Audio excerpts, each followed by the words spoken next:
ممن افترى على الله كذبا أو قال أوحي إلي ولم يوحى إليه شيء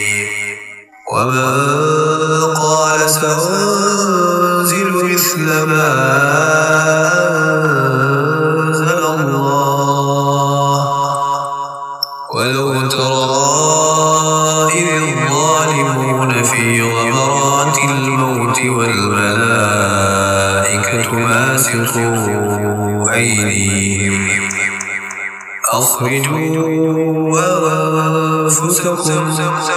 اليوم تجزون عذاب الهون بما كنتم تقولون على الله غير الحق وكنتم عن آياته تستكبرون।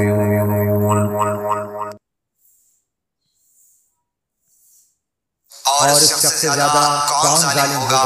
जो अल्लाह ताला पर झूठ तोहमत लगाए या यूं कहे कि मुझ पर वही आती है हालांकि उसके पास किसी बात की वही नहीं आई। और जो शख्स यूं कहे कि जैसा कलाम अल्लाह ने नाज़िल किया है उसी तरह का मैं भी लाता हूँ। और अगर आप उस वक्त देखें जबकि ये जालिम लोग मौत की सख्तियों में होंगे और फरिश्ते अपने हाथ बढ़ा रहे होंगे कि हाँ अपनी जानें निकालो, आज तुमको जिल्लत की सज़ा दी जाएगी इस सबब से कि तुम अल्लाह ताला से झूठी बातें लगा देते थे और तुम अल्लाह ताला की आयत से कफर करते थे।